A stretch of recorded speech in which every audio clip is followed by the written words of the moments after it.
So, ayan. Subscribe na po kayo, like, share, and comment. Mga kabayan ko dyan. Luzon, Visayas, Mindanao. Maging sa ibang bansa ng mga OFW. Welcome po kayo sa aking YouTube channel. Randy Channel. Subscribe, like, share, and comment. Okay?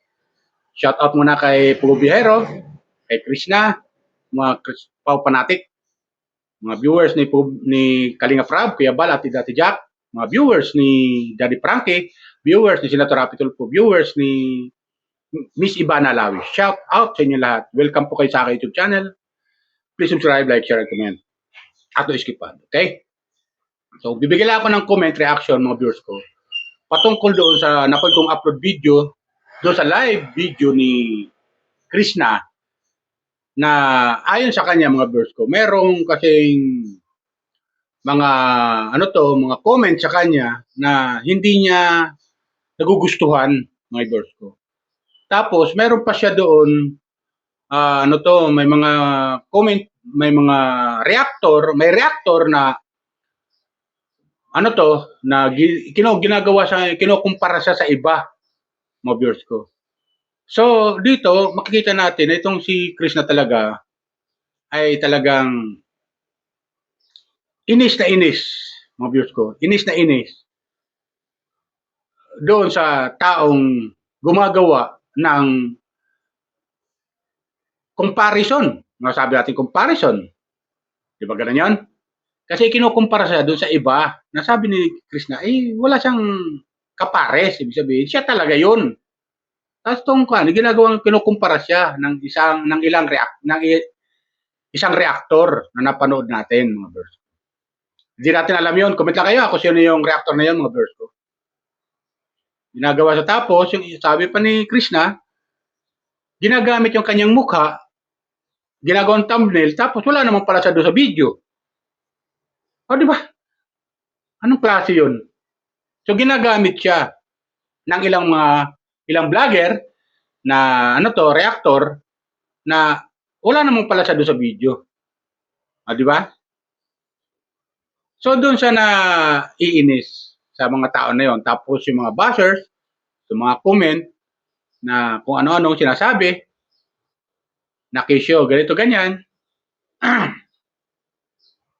na ganito siya, tapos sasabihin, kaya humihina daw yung kanyang views dahil di siya marunong pasalamat doon sa sa taong tumulong sa kanya, araw-araw naman daw siya nagpapasalamat. Ano pa ba ang pasalamat ang hinahanap nila? Di ba gano'n yung mga verse ko? Ano pa bang pagpapasalamat ang gustong gawin ni Krishna para masiyahan lang sila? Di ba gano'n yung mga verse ko? Kaya dito, makikita natin na talagang masama din ang loob niya dito sa mga taong ito na ginagamit yung kanyang yung kanyang mukha na wala naman pala sa doon sa video. Di ba? Tapos ginagamit, ginagawa siya, kinukumpir siya sa iba. Itong ilang reactor na dapat naman hindi, dapat siya kinukumpir kasi ayon sa kanya, siyempre nag-iisa lang siya, isang Krishna lang to. Di ba? Ganun yung mga verse ko. Nag-iisa lang siya na talagang nagbibigay saya sa ating mga viewers. Lalo lang sa mga tagahanga, lalo yung mga Krispo pa natin dyan. Lalo sa ibang bansa. Malaking bagay kasi si Krishna di ba? Malaking bagay si Krishna talaga. Lalo sa mga OFW na nangungulila sa kailang pamilya dito sa Pilipinas. At pinapanood siya. Tapos, itong ilang reactor na ginagawa siya, kinukumpir sa iba. Na dapat naman hindi. Dapat siya kinukumpir. Di ba ganun yung mga verse ko? So, doon siya na, doon siya na nagbibigay ng, nagbibigay siya ng comment doon sa tao na yon. Ilang tao na yan na ginagamit yung kanyang mukha sa thumbnail, tapos wala naman pala sa doon sa video. Okay lang gamitin yung kanyang mukha sa thumbnail Di ba? Okay lang gamitin yung kanyang mukha Basta, nandoon siya sa video. Tapos sabi niya, okay lang naman kumuha ng mga video clip sa kanya. Okay naman, di naman siya nagiging madamot. Basta, nanood sa video at ayusin. Hindi yung kinukuha yung video niya tapos sisiraan siya. Di ba? Tama naman siya eh. Kinukuha yung video tapos sisiraan naman siya. Eh walang kwenta. Kumuha ka pa ng video, sisiraan mo rin pala yung tao. Di ba? Ganun yung mga verse ko. Ito, may papaano ako sa inyo kung ano sinasabi ni mga verse ko. Para lang mapatunayan nyo kung ano yung sinasabi ko, kung totoo yung sinasabi ko. Ito, pakinggan natin sinasabi niya mga verse ko. Yan talaga sinasabi. Amin niya, Tita Boy. Yun, dati pa naman sila nakasuporta. Pero yung iba kasi, ginawa ng inano ko, na bakit kailangan gamitin yung mukha ko yung ibang may mga vlog na ginagawa kong thumbnail, libre naman ako sa video. O yung iba, pinupostos pangit yung caption, kinakumpara ako sa ibang mga mukha o ano. Ganun, wala nga akong kakompetensya or wala akong kasi nga, iba ako. Tama. Yung kinakumpara ganun. Wala kang buti pa si ganun. Wala nga akong kapaya. Ako, di ba? Tama naman siya eh. Bakit ang dami niyo pa alam? Talaga niyo akong kinukumpara. Ito, sila naman. So, yun lang. Nilinaw ko lang kasi nga, yung daming nagalit doon. Sakitan niyo naman so yung vlog hindi ugdot. Kung hindi niyo yun na, panoorin niyo na rin. Kasi nga nandun yun. Pero dinali na lang naman yan yung kumbaga na lang kasi nga, minsan si Ate Tam, na-stress na din minsan kasi hindi nga siya na ako ay naman. Sanay sa mga dami nagpupush sa kanya kasi nga, wala naman siyang ginawa. Yun ang sinabi ko doon eh. Yan, nag-explain ako doon. Kasi nga, hindi siya sanay. Okay lang naman kung ako yung ibabash na kasi. Nababasa ko yung mga may masasabi ako kasi nga minsan, pangit na din. Pero nakakasakit na din kayo. Pero wala lang din yun sa akin. Pero sa Titang kasi bago pa lang siya. Di siya sanay sinasabihan ng mga pangit. Kasi nga yung ate ko, mabait niya yung ate ko. At wala naman siyang kumbaga, wala naman siyang pangit. Di ba? Mga verse ko. Maging yung ate niya, binabas ng ilang mga basher. Di ba? Ang buti daw yung ate niya mabait at gila kung binabas pa. Di ba? Ikino-compare siya ng ilang mga ng ilang mga vlogger. Kino-compare siya na wala naman wala naman dapat i-compare. Dahil nag-iisa lang naman siya. Di ba? Ibang klase yung ibang klase rin yung ilang mga reactor na gumagamit sa kanya na ginagamit yung kanya mukha tapos wala nang pala sa video. Ano ba yan? Di ba? Kaya ganun lang si Krishna. At pinagtatanggol niya ate niya. Bakit sinasali pa yung ate niya? Okay lang siya i-bash, wag lang yung ate niya. Sabi niya, di ba? Dahil ang ate niya, mabait naman, hindi yan kumikibo basta-basta. Hindi yan kumikibo. Dahil tama naman siya. Mas kilala niya ate niya kaysa ate ng mga viewers. Di ba? Ganun yung mga viewers ko. Comment lang kayo ako, tama sasabi ko. Kasi may mga tao talagang, hindi kontento. May mga tao hindi kontento sa nangyayari kay Krishna. Tapos ginagawa siyang tawag dito, parang pain. Isinusubo siya ng ilang ilang basher sa kanya. Sinusubo siya sa iba para lang magkaroon ng issue na wala naman dapat gawing issue. Di ba? May mga galit daw sa kanya, hindi din naman niya alam kung anong naging kasalanan niya. Ewan ko ba't maraming galit sa kanya. Di ba mga verse ko? Ano naman naging kasalanan ni Krishna sa kanila? Yan ang gusto niyang ipaliwanag May mga taong ganun Ano ba, naiinggit lang sila? Kaya nila ginaganyan si Krishna? imbis na tulungan nila yung tao, itong si Krishna, para lalong tumaas yung kanyang subscriber at marami ang makapanood sa kanya, pinupunan itong ilang mga kuan. Sa bagay, hindi maiwasan yung mga viewers ko. Nasa social media tayo. Nasa social media, tuloy natin. Ito yung sinasabi niya. Para lang makuan tayo, masatisfied tayo sa sinasabi niya. Okay? Tuloy natin. Yung mga sinabi or pangit na vlog na paninira sila tapos sabihin niyo siya ng mga pangit. Tsaka yung mga video niya, dahil narinig na ako, yung ate ko nahihirap din yun. Nahihirapan din niya yung mga vlog niya. Shout out 11 Mamis Timpando. Hello! Shout out sa Timpando. Ingat kayo palagi. Thank you so much sa support niyo sa akin. So, yun na nga, ipapakawala natin yung i-unbox natin at tingnan natin kung ano pang laman. Welcome, sir. Yan yung mga expression ng mukha niya, mga viewers ko. Yan ang nakakatuwa sa kanya eh. Okay, pati yun. Okay naman niya ito. Elvis na ito. Last Nara is... Then stop na kayo magsasabi ng or mag-mention pa kayo ng mga ibang pangalan, gano'n. Tama na po.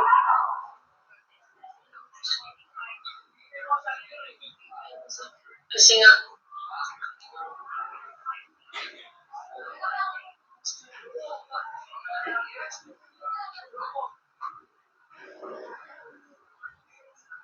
dun sa mga nagsasabi nila, kaya daw mahina ang aking views ngayon. Kung naman medyo nagano yung views, natural lang yun. Kasi nga, hindi naman tayo palaging nasa itaas. Eh dami na gano'n, kaya ka mabawa yung views kasi hindi ka nagpapasalamat sa palagi po ako nagpapasalamat sa totoo lang. Ang daming nagbe-message sa akin sa page ko na, kaya nabawa yung views mo kasi deserve mo yan kasi wala kang utang na loob sa mga nanonood sa'yo, wala kang thank you. Palagi po akong nagte-thank you. Nakikita yun sa mga vlog ko na nagpapasalamat ako sa inyo lahat. Lalo na pag nag-outro ako, yun na pala yung sinasabi, nagpapasalamat ako sa inyo. Kasi nga, hindi dahil sa inyo, o hindi na dahil kay Sir Paul, wala ako dito ngayon, di ba? Kaya ako may sinasabi palagi. Kasi nga, ang laking pasasalamat ko sa inyo. Kasi dahil sa inyo, nandito ako. At dahil sa inyo, nakakatulong na ako sa pamilya ko or may natutulungan tayo ng ibang tao na kahit konti. And kasi dahil din sa inyo, kaya hindi ako magsasawang papasalamat. Pero yung iba yung pag saan ba kayo nanonood? Sa anime ata. Kasi wala kami nakikita kung napapasalamat ka sa mga viewers mo. Ganun. Pero yung iba masyado din ulit. Dapat kasi ganun.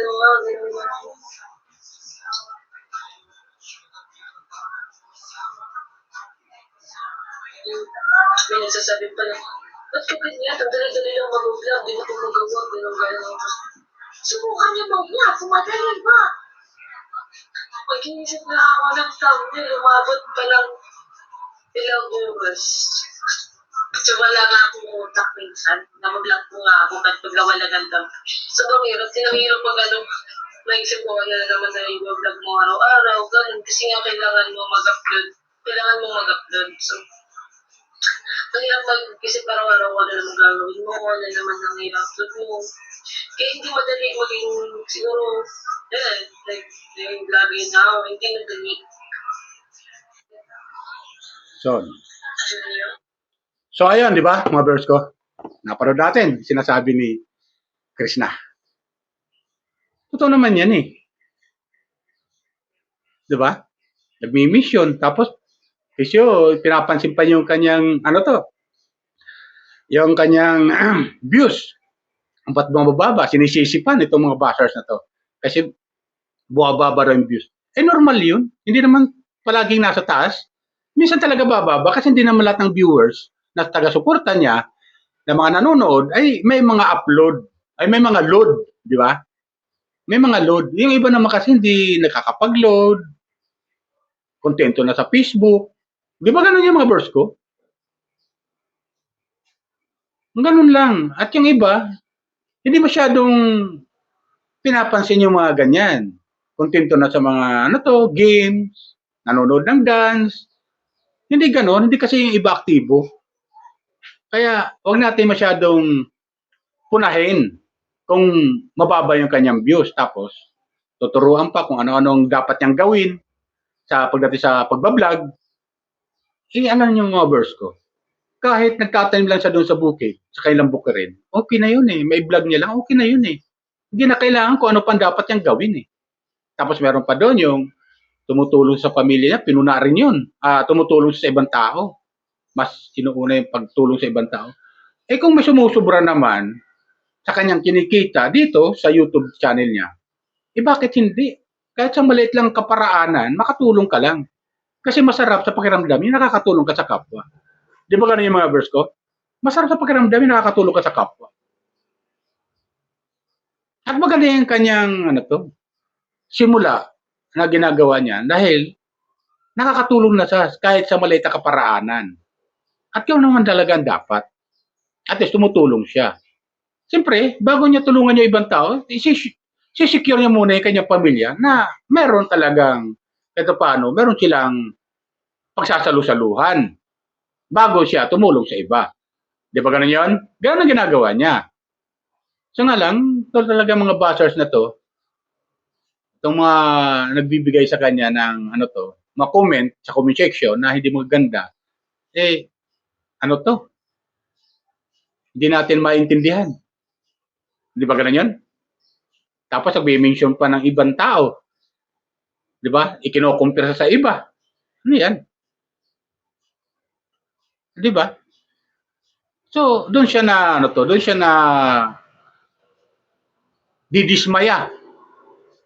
So, sa mga, mga taong ito na nagbibigay ng comment, sa mga taong ginagawa siyang thumbnail sa kanilang upload video, pero wala naman sa doon si Krishna.